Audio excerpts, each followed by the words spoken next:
Hello, friends, and thanks for hanging out with us here on the Market Report today on Cointelegraph. I'm your host, and we're joined again by our resident expert, Marcel Peckman, and today's special guest, Joe Hall. Joe Hall is a research and interview journalist at Cointelegraph who brings 5+ years of Bloomberg experience covering financial markets around the world. Marcel Peckman applies his 17 years of experience trading derivatives, options, and futures to the crypto derivatives markets. Guys, big news around the CPI that we're going to be diving into. Ethereum Merge is upon us. Big week for crypto, but we got blood in this and we got volatility all over the market. What is going on this week? Marcel, welcome back. Joe, welcome to the show today. How are we doing today, guys? Well, every time there's an important macroeconomic data, I feel bad for crypto investors because we have nothing to do with that, and yet we are impacted. So this week was not different. Yeah, I completely agree. What's going on, man? Yeah, sure. I mean, I've got to put my surly and serious business voice on, right? Because I'm here for Sam, who would have the serious outlook on things. But at the same time, I think there's still an optimistic week ahead. You know, we've had 0.2% off the CPI print, and things aren't too bad. A little bit of volatility, but nothing new for the crypto markets, let's say. Exactly. And things seem to be holding steady despite the rainy storm outside that most of the people are freaking out about. Most recently, the CPI print, like Joe mentioned. We got an exciting show today, folks. So make sure you're dropping comments in the chat. We're going to be, if you have questions for Marcel or Joe, want to make sure we get to those today. So we're going to be monitoring that chat all day throughout the show. And we appreciate everyone for tuning in from around the globe. Let us know where you are watching from today. We got Queen here. Welcome back. And I also see Radar BTC is here and Ahmed. Thanks for jumping in today for the market report. So to start things off for today, we're going to get into our weekly roundup to make sure we get you the biggest headlines around crypto Twitter. So Danilo, let's go ahead and jump into our weekly roundup video for this week.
So we got lots of chatter around Twitter this week, as we saw Google get into the countdown around the Ethereum merge. You saw Time talking about this could be one of the biggest events inside crypto. But guys, I want to get your thoughts real quick. Is the ETH merge going to be a before and after moment for crypto? Yes or no? Marcel, what do you think here?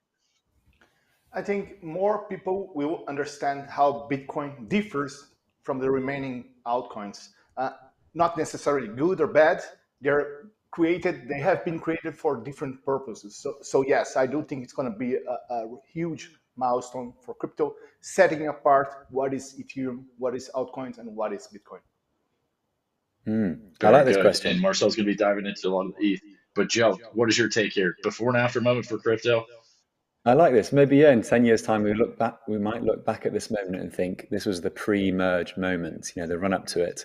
And it's true, Bitcoin will be the only sort of last standing top 20 cryptocurrency with proof of work on it.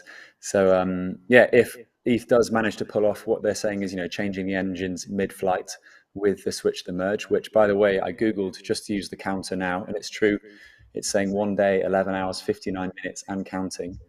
Then it will be, an impressive feat for the second largest cryptocurrency. And I think, we will look back on this as a defining moment in crypto history. Very good. Well, we're going to dive into that a little bit later here with some big headlines, and I know Marcel's going to cover you all the Ethereum stuff that you need to know about the upcoming merge and some of the latest, greatest insights. But let's have a good laugh to start off today's show. We got some memes to jump into today, folks. So, Danilo, let's go ahead and pull up some memes. All right, first one today. Money doesn't matter. Rich people. Looks doesn't matter. Attractive people. Proof of work doesn't matter. People who pre-mine. This is definitely a toxic maxi or a Bitcoin maxi, isn't it? Yeah. Current market status right now. Is it a bull market? Is it a bear market? I think we all know it's a bear market. No, it's a bear market, dude. Come on. This is wrong. I disagree completely. Yeah. Just hopium at its best. Exactly. Hey, CYD will always wear them. Protect investors, protect banks. Let's keep it on. Yeah, I don't think the SEC ever worked for the little guys, the little investors, and the recent bad bet and beyond the BBB stock, meme stock, or whatever happened there, it proved our case. They don't care about investors. Is that Warren? That's a senator from Massachusetts. Yeah, Elizabeth Warren, I think. Elizabeth Warren. Yeah. The biggest anti-crypto advocate in the Senate there. Yep. Classic meme. Yeah, evergreen. Everyone buys the top.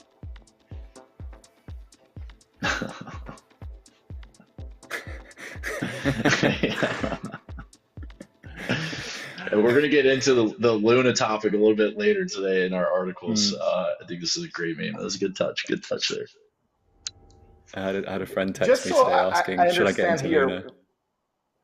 Luna Classic, Luna C, implemented the burn mechanism, and Luna, the other coin, which has nothing to do with that, also read it. Is that it? Is that what happened? It makes no sense. Do you want this one, Benton? It's a minefield. I was going to say. Okay. Marcel, we're going to dive into that a little bit later. Luna C, though, did pass a governance proposal that burns 1.2% tax. Lunatics. So, exactly. All right. Let's get into some headlines from Cointelegraph headlines this week. First one we got today, I'm going to go ahead and pull this one up. Bitcoin price sheds 1K in 3 minutes as US CPI inflation overshoots. Folks, you didn't hear the news about CPI. It is in at 0.2% less than August. And Bitcoin did not like that. A lot of crypto markets did not like it, but we're still maintaining this 21K level. We're floating. It's going down closer to 20K.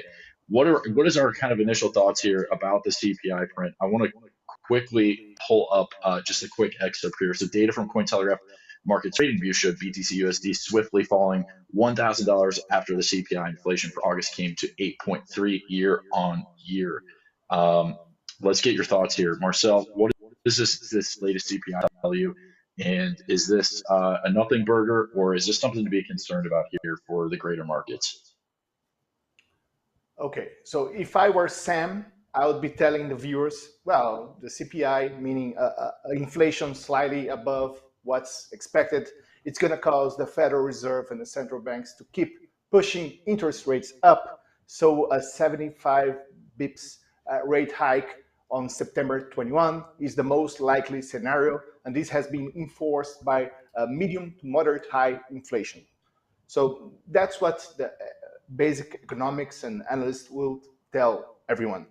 But the thing is, I think the market is not only crypto markets, but stock market is clinging to a hope that someday the Federal Reserve will magically say, well, I think this will be the last or the two last rate hikes. So over the next 3 or 4 months, we're going to be resuming our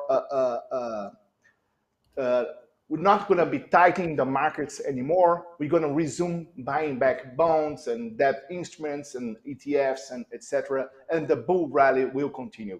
So on everyone's mind, this will happen.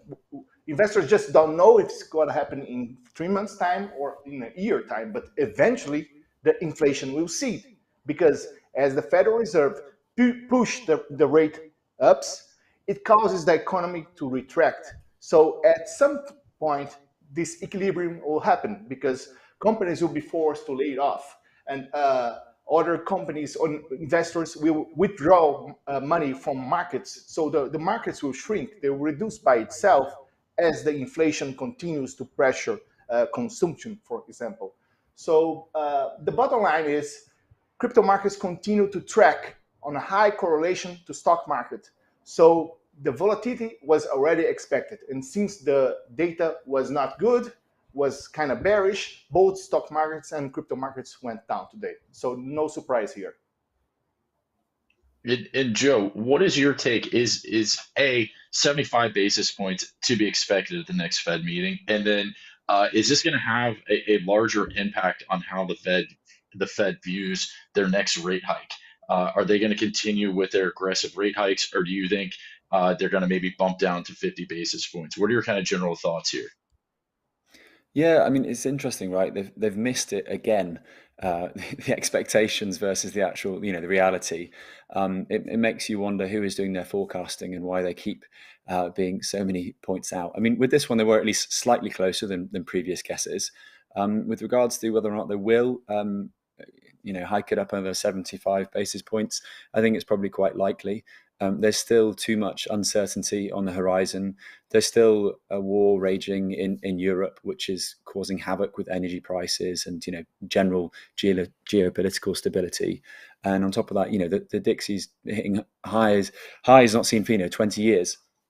So I think at the end of the day that the Fed's trying to create this sort of stability when the whole world seems to be running around thinking the sky is falling in. So I think it's a great day to be a trader. But maybe, if you're in the part of the DCA army, then I think just keep soldiering on, keep doing what you're good at, and try to ignore the fact that there's one party in the US which has incredible power and incredible influence over entire world markets. We see billions of dollars of value, economic value, wiped out in the space of a few minutes because one group, the Fed, announces what CPI inflation is. It's fascinating from a social standpoint, but yeah, if you're looking at it from an economics and macroeconomic standpoint right now, we're not in a great place, and I think the Fed may result in more basic point hikes in the future. The OG here chimed in chat, says, but CPI dropped from 9.1% to 8.3% from June to August. Is this a bad thing? I mean, Marcel, why don't you jump in here first? Yeah, answering to the squared OG question, it is bad because the government has been using their strategic oil reserves to pressure down energy prices, blaming Russia crisis or whatever. So they're unloading stockpiles from oil reserves to pressure down the inflation, and even doing that, the food, the housing, and every other cost went up more than 8 or 9% year over year. So that's definitely bad for the government. And so is it safe to say that CPI is actually being manipulated because of how heavily weighted energy is inside of that metric? Yeah, definitely. They're kind of cheating the metric, but in the end, if the inflationary pressure continues for another 2 or 3 months, they will have to further extend their tightening movement. So not only raising the 75 basis points on interest rate hikes, but maybe selling even more debts and ETFs and treasuries that they hold on their balance sheet. The Federal Reserve currently holds over $8 trillion worth of assets. That's unseen ever in history. And Joe, what's your take here? Even though the CPI came down, it's still high. I mean, we're still looking at levels that we've never seen before. And so, Joe, what's your take here? Yeah, it's uncomfortable on a personal level, right? To live with. We've all filled up our cars, we've all been to the shops, we've all realized it personally. And this is the summer. Winter rolls around, and if Ukraine and Russia are still at it as they are in Europe, then it might be a really, really dark winter time for those living in Europe. I'm based between Portugal and the United Kingdom, so I can speak from my own experience across these countries. I like to give a note of optimism here as well. There was supposedly a successful lightning offensive in Ukraine over the past week. So they've recaptured some northern territories. So this stalemate war, or this evergreen war that commentators were previously speaking about, may actually have an end in sight, which would inevitably free up energy reserves across Europe, bring down the prices of energy, as Russia currently has a stranglehold on European energy prices. But from the US standpoint, inflation is down to 8 and a bit percent, but the target we've got to remember here is 2%. We're still 4x the target inflation rate here, so it's not like we're out in the open. There's a lot of work to be done, and there's a lot of better money management, let's say, that the Fed could be doing here, to get a better handle of this situation.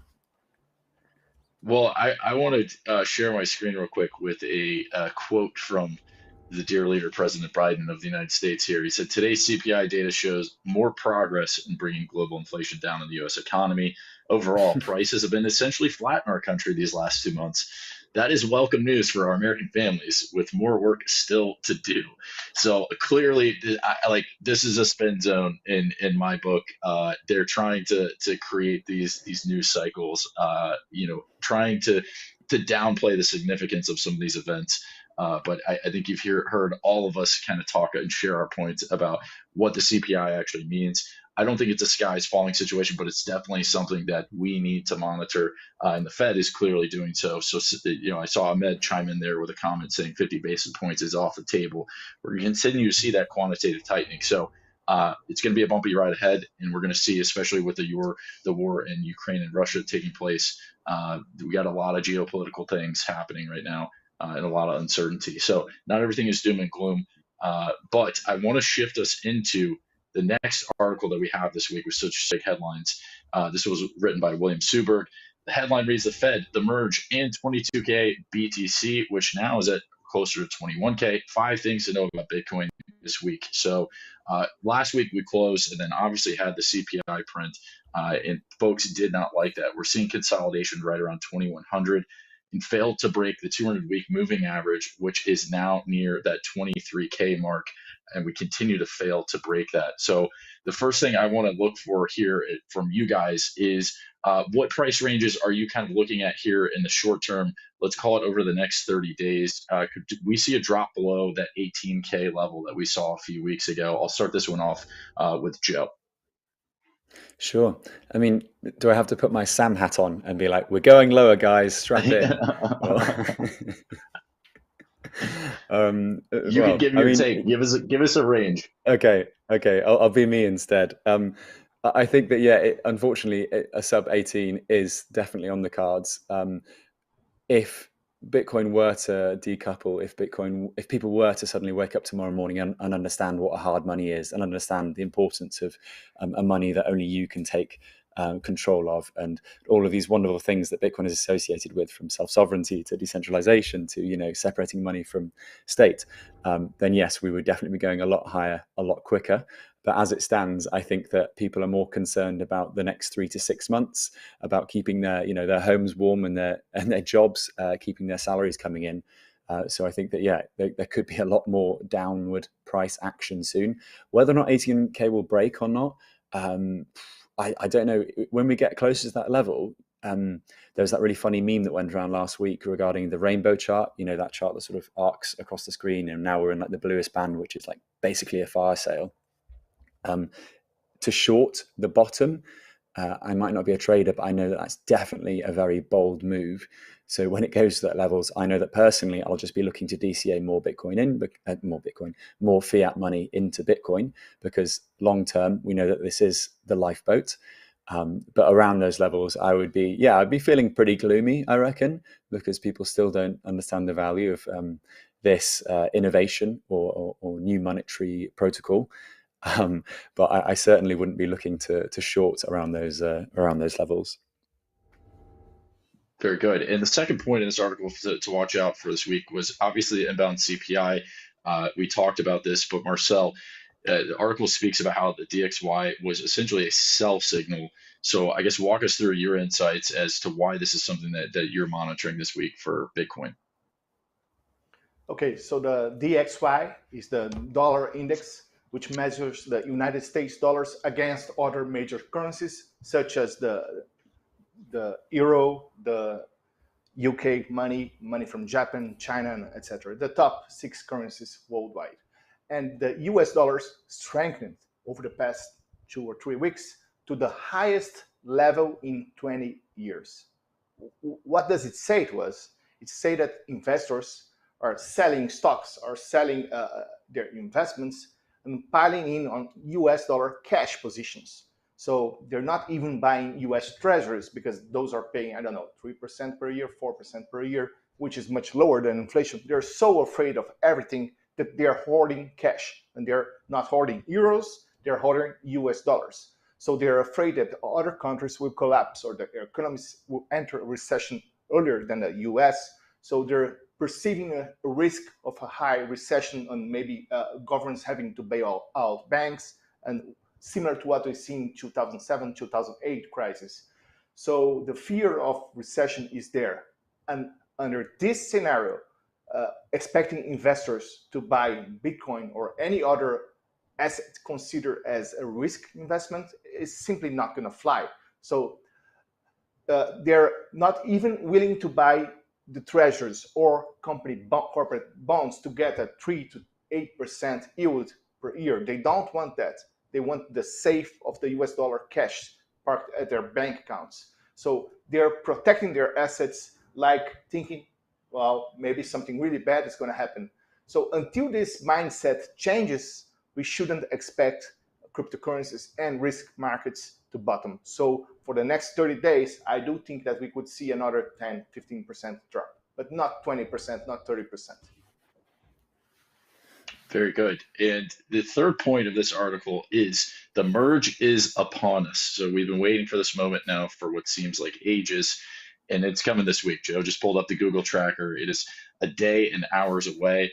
So for those who aren't familiar with the merge, Joe, can you give us just a quick recap and give us the skinny for those folks watching at home who maybe have no idea what the merge is? Can you explain to them what is it?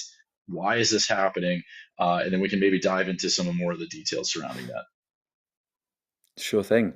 And I'm still just amazed that Google has this tracker for this thing. Like, why does Google not do a tracker for the Bitcoin halving, for example? It does make you wonder, doesn't it, right? But yeah, so the merge, the top line here is that Ethereum, the world's second largest cryptocurrency, which was at one point it was the world's computer, and it's since become sort of the home for all things decentralized applications. It's going from a process called proof of work to proof of stake. Now, proof of work is an energy-hungry way of securing a blockchain, and it requires miners, which are basically like little computer rigs, which look for a very long number. And in Bitcoin's case, they try to find this number on average every 10 minutes. And if successful, they are rewarded with the block reward, which in the case of Bitcoin right now is 6.25 Bitcoin. Now, a lot of people don't like that Bitcoin uses energy because we live in a world where for some reason we demonize energy use, despite the fact that, and I'm sure we'll come on to this later, Bitcoin is actually a really effective tool for building out renewable energies, for stabilizing grids, even for the capture of methane that would have otherwise gone into the environment, therefore catalyzing rising temperatures and impacting global warming. Now, proof of stake is much less energy intensive and is the switch that Ethereum is making right now. They've been trying to do this for, I want to say, 4 to 5 years, but I think it could have, it might have been since even inception, basically, Vitalik and his pals realized that if Ethereum were to carry on at the rate it was going, it would use incredible amounts of energy, much like Bitcoin does. You often hear those headlines like, oh, Bitcoin consumes more energy than Norway or Argentina or whatever else. And as a result, it's switching to this proof of stake. And proof of stake works in that you stake literally your Ethereum to secure the blockchain in a way that means that in order to be a staker in the Ethereum blockchain, correct me here, it's 32 or is it 64 Ethereum? Ether even. I can't remember which one it is. Guys, I need your help here. Is it 32 or 64? 32. Oh my God, that was it's the end of the day here for me, so please excuse me with these basic nuggets of crypto information here. And yeah, this has been going on for the past 4 years, but in parallel to Ethereum's proof of work blockchain working, the Beacon chain has been working, and they've realized that it's been working successfully, and that's the sort of test pilot for the merge to take place on. And so tomorrow, in 12 hours tomorrow, according to Google, the switch will be made, and from then on, there will effectively be two chains as the chains will fork. There'll be the proof of work chain and the proof of stake chain. And this is where things get really complicated, because there are now two cohorts of people wanting to support the ETH POW and the ETH POS in the future. I mean, presumably the Ethereum Foundation and Vitalik will support POS, and some of the miners who have a vested interest in seeing Ethereum POW be a success will want that to continue. So if you guys we remember when the DAO happened back in 2016, was it? When Ethereum and Ethereum Classic were born, we could end up with a similar situation to that, in which a zombie chain may continue, but it might still have some value. So it's another great time to be a trader, because you will effectively have free money to play around with and play off each other. I haven't gone into the technicals of proof of stake because I haven't really understood them correctly myself yet. And I'm really hoping that Marcel will be able to help me out there. But Joe, what effectively is going to change after the merge to the average user, even if it uses nothing. DeFi and etc.? So nothing gonna change, at least on this current phase of the merge process. I know there will be another in 2023, in 2024, and etc. It's a huge plan, even to implement the ZK proof sharding, etc. But that's for later. But right now, nothing is going to change for the user. Yes, there's going to be the inflationary reduction. So less coins are going to be printed each day, because there's not the expense to cover with the miners. So you don't have to pay them. The validators need a lot less energy, so less cost. But remember, Avalanche and Solana have inflations that are higher than 25, 30% per year. And yet, in 2021, they went up 10,000% or 9 times or 20 times. So Avalanche and Solana are the best examples that the users, they do not care about inflation. They might care about the DeFi applications, they might care about the cost of the transaction, but they do not care about inflation. So I think everyone that's thinking that the merge is a game changer, I mean, in 30 days pricing, no, I don't see any change, any major change that could drive the Ethereum price above $2,000 in 30 days. Yeah, no, I'm really excited from a, yes, sorry, go ahead, Fenton. Go ahead, Joe, to add in back. Okay, no, I was just saying, I'm really fascinated by it from a sort of a journalistic standpoint. You know, my day job for Cointelegraph is to observe these things and to report on them and to speak to people that are informed or are on the inside, and they might even be implementing these changes. So yeah, I think it's going to be fascinating to see how it plays out. For the average user, they're not going to see much difference. But the other thing is, what happens if you have, say, some USDT on the proof of work chain, and you have some USDT on the proof of stake chain? What happens to that USDT? Is it now effectively worth nothing on the proof of work chain, which is now technically dead? You know, there are a lot of questions here that I think it's going to be amazing. Like, I'm going to be working very hard over those 2 days of the merge. Traders are going to be trading incredibly hard, and we could see fireworks. It's as you say, it is a real turning point, and I mean, it makes me even more laser focused, or laser eye focused, let's say, on why Bitcoin should never change, because this whole thing is just complete mad uncertainty. And in a world where uncertainty is, the mot du jour wherever you go, I think, it's just it's fascinating and interesting, but who knows what could happen, right? And I think you brought up a fascinating point, is that money is going to be falling from the skies because of the fork of, if you have assets held on proof of work, they're going to essentially be duplicated on the new chain. Talked about this last week, the strategy of how to approach that. You heard Bobby Ong of CoinGecko say he's going to be selling off all assets on the new chain. What is your guys' approach here on how to play this? And I want to pull up a quick tweet from Wertheimer, and he says that everyone LARPing about if they should long the short, or long the merge or short the merge, feels like games where the best move is not to play. So, are you playing the merge? How are you approaching this? Are you planning on trading it? Are you going to be dumping all your tokens on the new chain? Why don't we start out with Marcel here first? Well, first, there's an IOU, which is a derivatives contract for the Ethereum proof of work coin, already trading on Poloniex, BitMEX, and some other derivatives exchanges. And that coin started trading near $100 and is currently sitting at $45 right now. So investors are closely monitor what the developers team are doing on Twitter or etc. What are their remarks? And people have seen and interpreted it that it's just a bunch of miners that don't want to lose their power. And some of them are already migrating to Ethereum Classic, for example, or to Ravencoin, another altcoin. So I don't think that those miners will disappear. They will pick other competing chains. Maybe Ether Classic is going to have a great bull run because of the higher hash rate. But as Joe questioned, okay, so you're going to have two CryptoPunks. You're going to have two tethers, one in the proof of stake chain that is backed by Ethereum Foundation, and one on the proof of work chain, which we've already seen that has low community support.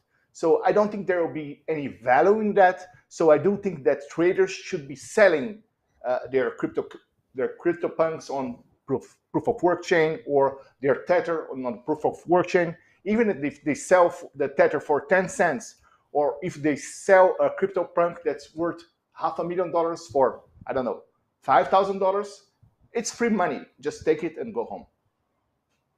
I love the approach there. Joe, how are you approaching Merge, and what are some things that folks should be on the lookout for? Yeah, I've got to echo Marcel there. It's free money. Yeah, take it and go home. Cut your losses. This is an incredible event of gambling, effectively.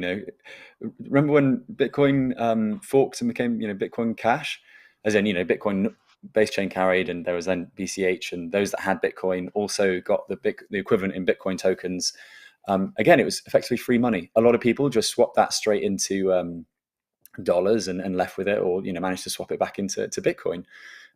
If I don't actually have any Ethereum tokens right now, and I don't want any Ethereum token right now, the only NFTs that I have been gifts for other people.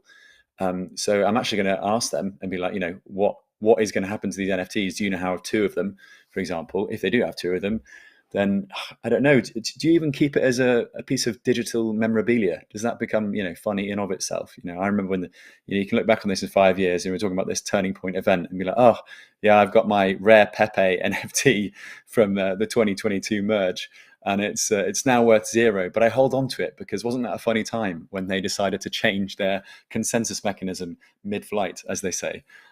It's a weird time to be in crypto, and I'm not a trader, and I can't possibly give any trading advice at this moment during the merge. So I'd just say sort of best of luck, and maybe also take Udi's tweets with a pinch of salt, because he likes to troll quite a lot of the time. Very good. And it looks like we have Sebastian saying Merge will take until late 2023 to finish, which Marcel was alluding to.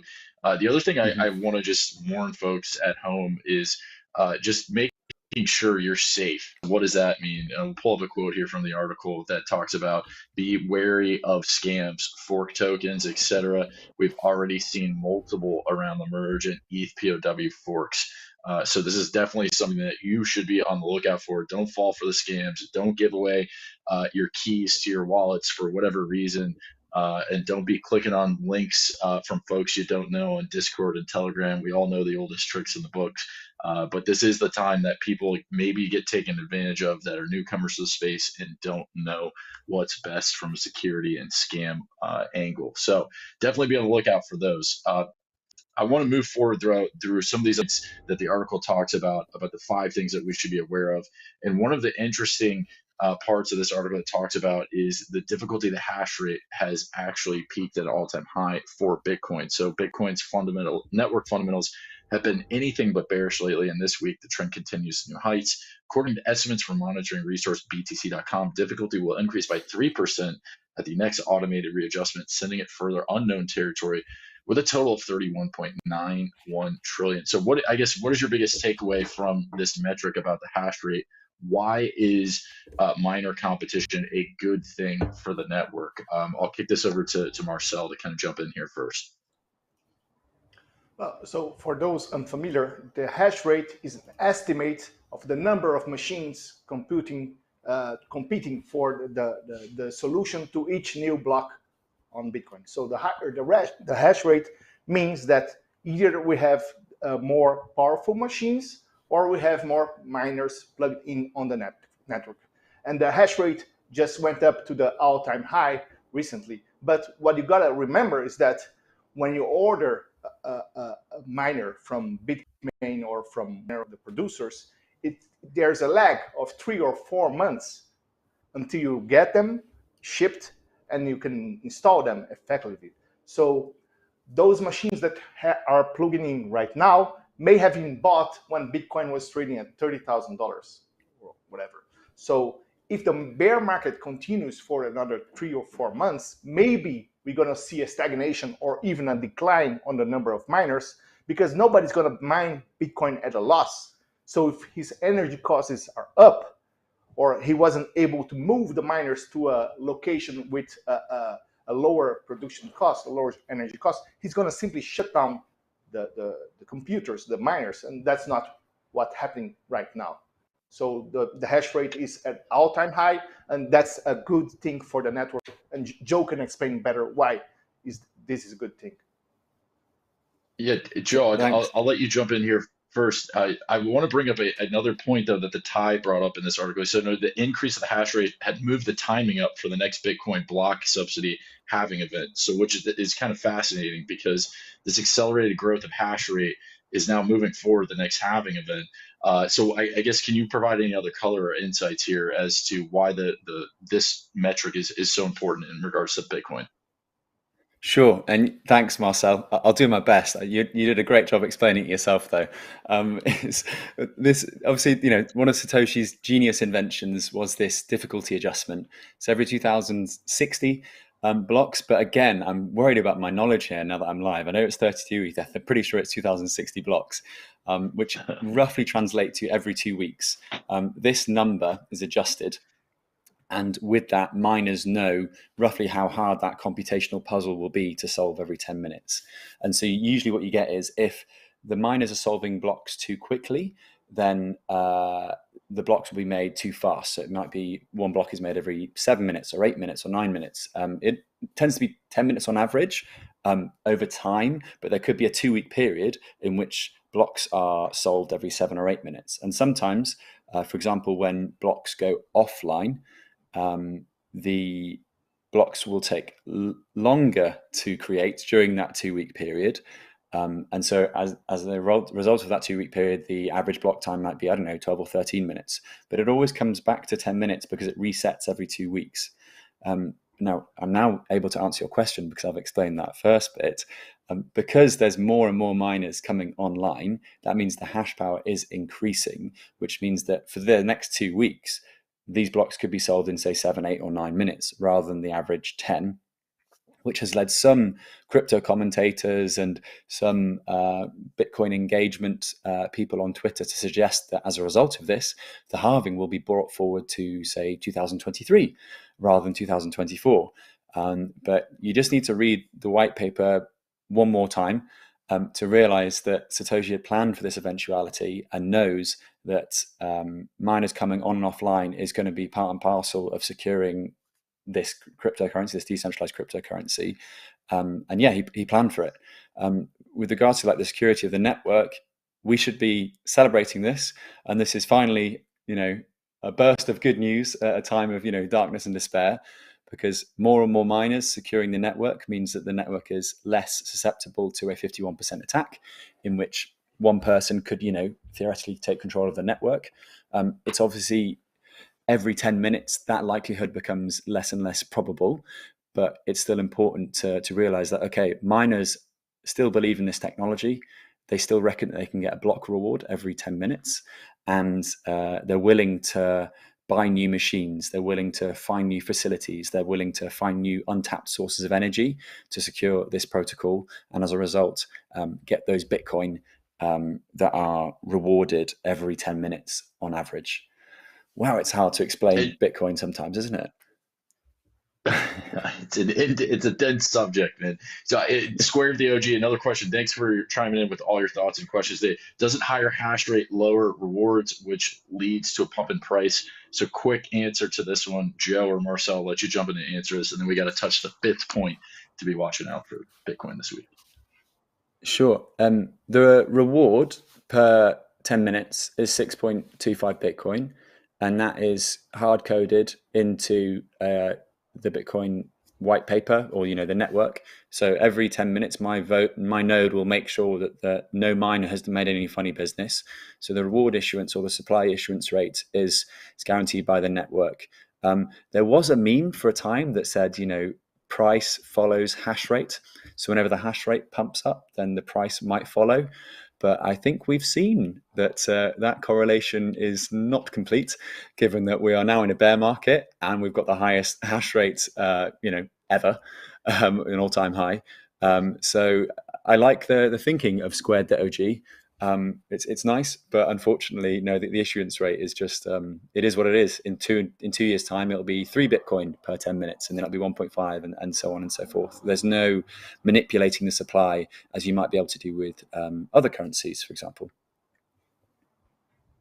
Very good. All right. And the last point that we're going to touch here on Bitcoin and what to watch, crypto fear and greed index has been back in extreme fear as of September 12th. And this is something that has been a constant steady here, I think, the last 6 months. Everyone's in fear. Oh my gosh, the sky is falling. But extreme fear is where the index has spent much of its time in 2022, including its longest ever consecutive stint lasting over 2 months. So that was our quick hit on the 5 things you need to be on the lookout for this week for Bitcoin. The other headline I want to touch on here is really quickly, guys. This headline was about Terra. They have a governance that got passed this week, and we talked about it a little bit earlier, and it saw a 300% rise in September, folks. Luna's back from the grave. So is Luna rising again? People want to know at home here. And well, what happened? Well, first, Luna Classic passed a governance will add 1.2% tax on all of its on-chain transactions on the day. In other words, proposals would permanently remove 1.2% of LUNC supply from each on-chain transaction, as Cointelegraph covered. Is this a game changer? Should we be watching Luna? Joe, jump in here with a quick answer, and then I'm going to pivot over to Marcel next. Yeah, I'm going all in. That's it. Everything's going to Luna. I think this time I trust him. I think this Luna 3, 4. What Luna are we on now? They must have got it right. I'm definitely going to trust them now. No, I mean, traders going to trade. It's a liquid. People are looking for liquidity. They're looking for volatility. Where else to go than the next version of one of the craziest trades of 2022? I think we'll see repeats of this. It's reminiscent of when Squid Game token. Do you remember that one from last year? Like an absolute rug. Yeah. In October, November time. I had friends asking me like 3 days after it went to zero saying, I'm going in again. I was like, but it's a rug pull. Like, what are you doing? And then it pumped, 400% over 3 days. And you're like, oh gosh. So yeah, be careful out there, guys. That's all I can say. Exactly. Marcel, are you getting into Luna, or are you steering clear from this token here? Well, Anton, as Joe said, it's really hard to track what's happening to those it became a meme coin. There's no development. There's no DeFi backing it. Back on the days, there was something. There were investors, there were companies, there were developers. Now it's just a meme coin trying to save itself from doom, but it's not going to work for sure. Yeah, I think we're all on the same page there. Steer clear. Nothing special. People don't care about the deflation like we talked about earlier. All right, next and final last headline. Big news across the NFT space this week, folks. Starbucks making a big announcement. Starbucks announced new NFT experience for coffee members. We're starting to see this a lot in the NFT space. Big companies getting in the game. And one of the big takeaways that I saw from this was that they obviously launched on Matic Polygon. So you see a lot of projects. Disney is also going to be using Matic to develop their metaverse in NFTs.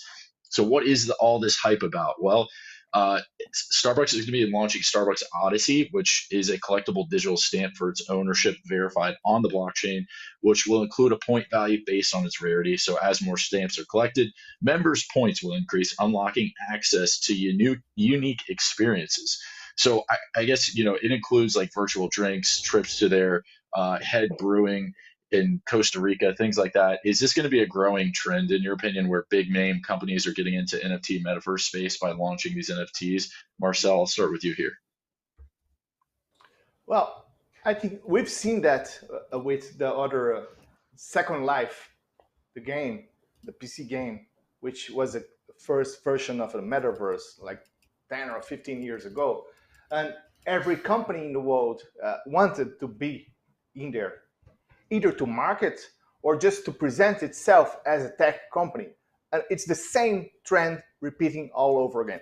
That's not saying that the metaverse will fail, but you got to understand that those companies investing, even if it's $100 million for Disney or for Adidas or for whatever, for them, it's just a marketing expense. So even for them, even if the metaverse experience doesn't play out, it's a nothing burger. But for us, for the investors, you got to really think it through ahead of, oh, okay, so I'm going to put 50% of my position on this NFT or this Decentraland or this token. Just think about it for a second before doing that suicide move. Very good. And Joe, what is your take and big takeaways from this Starbucks launching their NFTs? Yeah, it's funny, right? It looks or reads like an article headline from 2021. I thought that bandwagon had been and gone. Like Starbucks desperately trying to be relevant. You can imagine them all going into their office, into their meeting room with their big venti lattes or whatever, and be like, right, guys, what can we do to sell some coffees this week? Should we do something in the metaverse? Should we do like an NFT token thing? And before you know it, Starbucks is suddenly on everyone's radar again, and people are like, "Oh my God, Starbucks is going into the metaverse." This is very cynical of me, of course, but you've got to wonder: how serious are they about these projects? Do they really think that they're going to be buying up real estate in the metaverse to put Starbucks? The best corners are going to be like Starbucks, and you go get your Starbucks in the metaverse as well. Or do you really think that people are going to be trading these Starbucks NFTs in the next couple of 6 months to a year? I think it's a quirky news story that might have been interesting as part of the last bull cycle, but the fact that they're doing it now, I'm like, why? What's going on here? So yeah, I think it could be a bit of a hype story and not much more to it. Exactly. And I mean, you saw it make headlines this week. And I think from Starbucks' perspective too, they're looking at how can we capture the next generation of coffee drinkers? Well, let's target a younger demographic. Who's involved with crypto? Younger demographic. Same thing that tobacco companies did with their fruity flavors of tobacco. I think it is an angle for them to reach a much younger demographic and to win the hearts, souls, and minds of those young folks so that they're aware of the brand. It's a brand awareness stunt. Whether this membership actually is fruitful for the end user, we're going to find out. We see, we hear about airlines, for example, Etihad and Delta Airlines working on membership programs for NFTs. Those are yet to be launched. But these membership style NFTs, I think, are going to become a growing trend, especially with a lot of the traditional companies in the space. So that was our headlines for this week. I know we are going deep today on a lot of these headlines. But next, I want to move into, we have a crypto tip for you guys this week. So I want to jump into this next. So let's go ahead, Danilo, and jump into some crypto tips. All right, trade. Do not gamble, folks. One thing that is common between trading and gambling is the uncertainty of the outcome. In both the playing fields, one makes a bet and waits for an outcome. However, what separates a trader from a gambler is risk management. What this means is buying digital currencies without assessing the risk is equivalent to gambling. With crypto being an epitome of volatility, the uncertainty increases manifold than any stable security. Thus, it is even more important for crypto traders to have a robust risk management plan in place. It seems sensible for a trader to use stop loss orders and just risk an amount he or she is comfortable with losing on a trade. That was your crypto tip for this week. Make sure you have a plan and make sure you are willing to risk what you can afford. Right. Guys, we have guys and gals and people across the globe. We have a special video today to show. I know Joe was the star of this one, where he got to actually use the Lightning Network. So I want our audience to watch this, and then we're going to get the first person take from the man himself here on this video. So let's go ahead, Danilo, and run through this. I want to do a little test using the power of the Lightning Network. Would you be able to charge me for a beer and then leave the QR code on the screen? Yep. I'll take a picture, I'll send it to Twitter, and hopefully some lovely person around the world will buy my beer with Bitcoin. Why not? Yeah. Yeah? That's doable. You can give me a cheap beer though, because it's a bear market, and like £2 a beer? £2? Yeah. Deal. Yeah. Deal. I'll give you a nice tip later, but only in Bitcoin. Need to. Great. So Vlad now £2. is Here we go. £2. Oh wow, that was quick. I was going to explain it, but it was too fast. So the Lightning code is up on here. I'm going to take a picture. This is a QR code that, in theory, anyone in the world can scan. Bang. Okay, use photo. We'll pop this up on the interwebs. Tweet was sent. Anyone fancying buying me another beer with Bitcoin? Hashtag beer market. A whole like that. Have a timer on, huh? Yeah. Please. Oh no. What do you think, Vlad? Is it going to work? I don't know. 20 It's seconds. paid. 6 seconds. It's paid. 6. Yes. All night. All night. All right. You want another one? Yeah, of course. Let's keep going. The power of the Lightning Network. All right, that was awesome. Got to actually see the Lightning Network in action and had a person pay for your beer via Twitter. All right, walk us through this. How did this come about? What was your experience actually using the Lightning Network? And then how did you get somebody on Twitter to pay for your beer? I know, right? That's the most marvelous thing about it all, like a free beer. Well, yeah, I've just realized in interacting with people, working with people, just being around Bitcoin and the Lightning Network, that a lot of people understand what Bitcoin is and understand the importance of this store of value narrative. When you talk to people about Bitcoin, they're like, oh, gold 2.0, it's something you just hodl. The hodl meme is really strong, and people forget that it's a currency that you can use and you can buy things with. And with the Lightning Network as well, which is a layer 2 technology which is built on top of Bitcoin, it's basically the dream of Satoshi's peer-to-peer network that has no third party or intermediaries to make your transaction. So I've been trying to find creative ways of demonstrating that in the wild, IRL, as they say. So yeah, while I was in London at the weekend, I found a bar that accepted Bitcoin, and they didn't just accept Bitcoin base chain, they also accepted Bitcoin on the Lightning Network, which is really, really easy to do, by the way. Most wallet apps nowadays have a Bitcoin base chain QR code and a Bitcoin Lightning Network QR code whenever you open up the wallet app. And so, yeah, I went in there, and his name is Vlad, and he owns a coffee shop called Capuchin, which is in Richmond in southwest London. I think it's polite to shill him, as he did allow me to do this test in his coffee shop. And so, yeah, as the video demonstrates, I took a picture of the receipt for the QR code, which I could have scanned there and then, or I can take a picture of, send it to Twitter, and see if someone will buy me a beer. And the guy that bought the beer for me, and this is actually coming out soon in a Cointelegraph video, so don't forget to subscribe to find out more later. But basically, I won't reveal too much. But I will say that he was sat in Spain at the time. So a guy in Spain bought me a beer in London in about 2 seconds flat, because he literally just saw it at the top of my Twitter feed, scanned the QR code, and sent the money over the Lightning Network, and that confirmed on the payment terminal in London. And the reason why he did it was to demonstrate something to his London that I'll leave out of today's video, but I will explain in a later video another time. And I've forgotten the third part to your question, Benton. Was it, how does it work? What was it? Yeah, well, like, what was your experience? Like, so the experience of using Lightning Network was like super easy.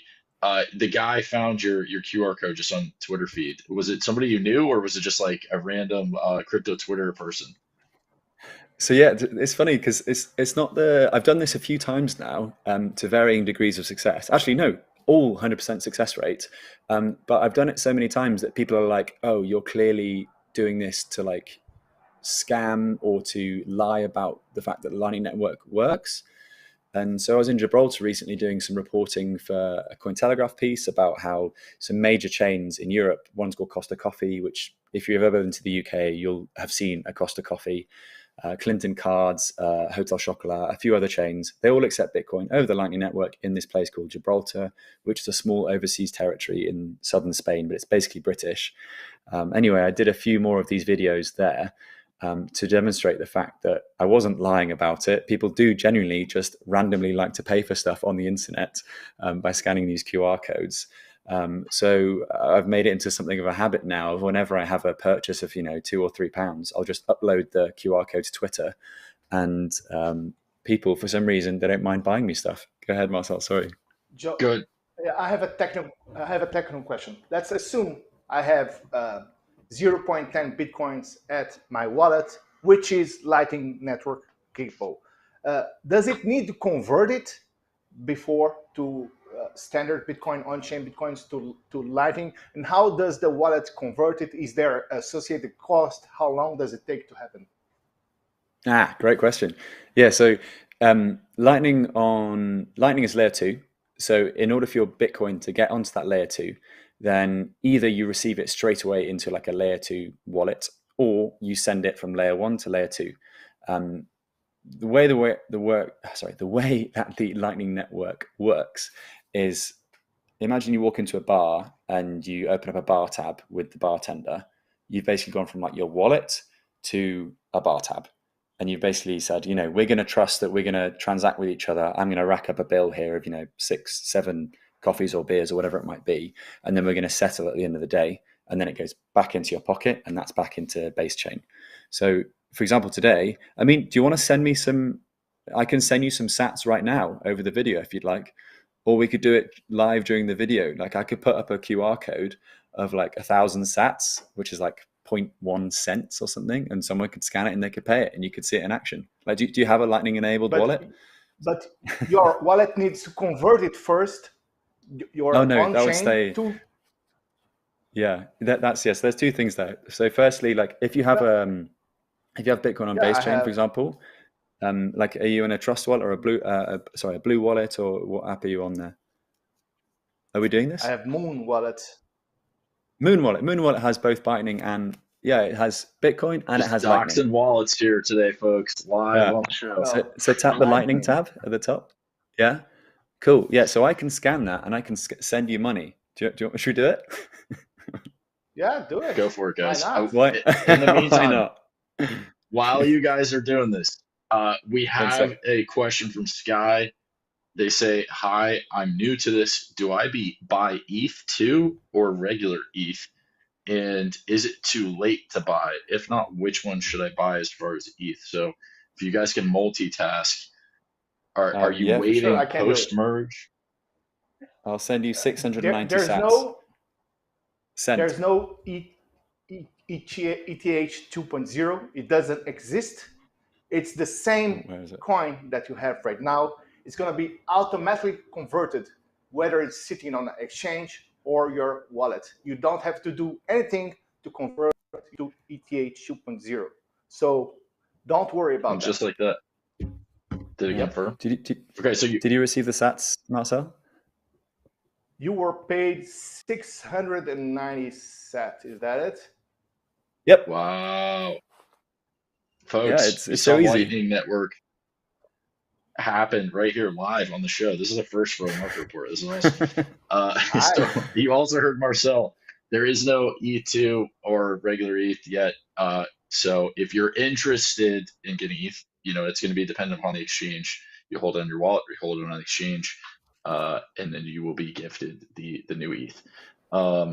Let's see here. Yeah, so and remember 1K that not every exchange is going to grant the proof of work coin right away, and most of them want list for trading the proof of work coins.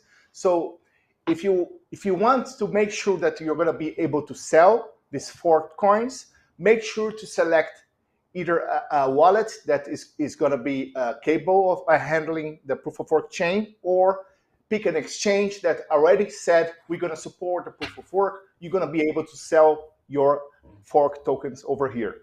So make sure to understand that. Very good. All right. That's why we got your back, folks. You got questions about the merge, Marcel and Joe got you. All right. I know we got some big highlights to talk about Markets Pro this week. We got 3 coins that we're watching, 2 newsquakes, and 1 vortex score. So let's go ahead and jump into some Markets Pro tokens to keep on your radar.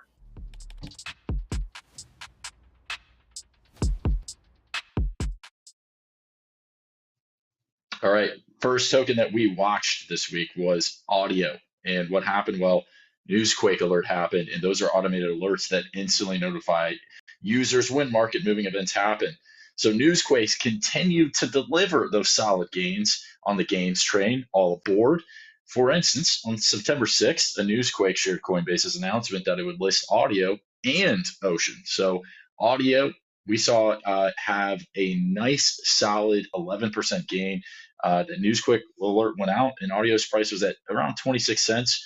Price soon then climbed to 29 cents with that 11.5% rise. That is awesome. Okay, the next Newsquake alert that you saw there in the little snippet is Ocean. And Ocean was trading at 16 cents when the news of the listing dropped. Not long thereafter, the price rose 18 cents, an increase of 15%. So when you see those listings, Coinbase, that is a market moving event, and that's why you have those Newsquake alerts turned on your phone on the Markets Pro app. All right, the next coin that we watched this week was DIGG, and what happened? Well, the Vortex score lit up this week. Coin's Vortex score is a comparison between its current market and social conditions of those in the past. Scores of 80 or above are considered confidently bullish. Conversely, a low Vortex score below 30 indicates historically bearish. This one was 50. So frequent top performer DIGG, I think this is like the 3rd time we've covered DIGG because of how well it's been performing on Vortex scores and Newsquakes. It saw some major price movements follow strong Vortex scores. Green scores began to light up on Sept 7th when the asset was trading at $4,270. A few days, that price rose to $4,898. Little tongue twister there. It's a 15% gain. And folks, that was our Vortex score Markets Pro segment for the week. And I also want to let folks watching know at home, we're giving away $50 today to the Cointelegraph store. Thank you all for tuning into the Markets Pro segment. So if you haven't dropped your Twitter handle here in chat, go ahead and do so now. We're giving away $50 to the Cointelegraph store. We got all the crypto swag, all the t-shirts, all the hats that you could ask for. And like and subscribe Cointelegraph. We're always putting out all the best crypto content in the crypto space. So make sure you like and subscribe to the YouTube channel. We got stats over here. Joe's got stats for days. All right. I want some closing thoughts here. I want some closing thoughts today, and then we're going to pick for the $50 giveaway. Why don't we kick things off here with Marcel? Give some closing thoughts. What kind of life advice, crypto advice, any kind of advice you want to give out to the audience here today? Okay, Brandon. So my advice is, if you think that a CPI moving from 8.1% to 8.6% or 9.1% should be deciding if Ethereum is worth $1,600 or $2,000, or if Bitcoin is worth $20,000 or $22,000, you're a lunatic. This shouldn't be existed. You're buying assets that have been designed to withstand 20 years, 50 years, especially Bitcoin, which hasn't changed its issuing mechanism since inception. But okay, even if you like Ethereum, if you like changing things as they go, but don't change your opinion or don't sell your stake just because of a different CPI print. Just keep on doing. If you believe on the asset, keep on buying and forget about what's happening in the world. Great advice, and not a literal Luna tick that we talked about earlier show, but actually, not there, let's say. All right, Joe, any closing thoughts for today or any advice that you'd like to share with our audience? I'm fired up after Marcel's speech there. Just makes me want to buy some more Bitcoin, Yeah, I mean, we're in dark times, but there's definitely reason to be hopeful. Don't forget that the reason why Satoshi Nakamoto built Bitcoin was a direct response to the financial crisis in 2008. It was the Genesis block was minted even on January 3rd, 2009. And the headline to the Times newspaper back then was "Chancellor on the brink of second bailout of the banks." This is the time where Bitcoin will either succeed and we'll finally have, global money. This is the point where, it will win, or it goes to zero and all our careers are worthless. So I know what I want to happen here, and I'm hopeful, and I think we've picked the right horse, let's say. But stay humble, stack sats, spend sats, importantly as well, because we're never going to get worldwide adoption without spending some sats and creating some circular economies. And look after your health and your wealth. It's not very nice out there at the moment, so be kind to people and be grateful for what you got too. Sorry, that went a bit philosophical at the end there, didn't it? There we go. We went deep. We go deep here on the market report. So thank you guys for sharing your thoughts. And like I always say, dollar cost average down, dollar cost average on the way up. I want to pick our winner though for the $50 Cointelegraph store giveaway here. It looks like Wrong Again was in the chat today. Dropped his Twitter handle in there. Wrong _ again 9205. You are our $50 Cointelegraph store swag winner. Chicken dinner. All right. Folks, we appreciate everybody for tuning in from around the globe. Don't forget to like and subscribe Cointelegraph here on YouTube. We'll see you next Tuesday at 12 p.m. Eastern. Until next time, thanks, folks. Cheers, guys.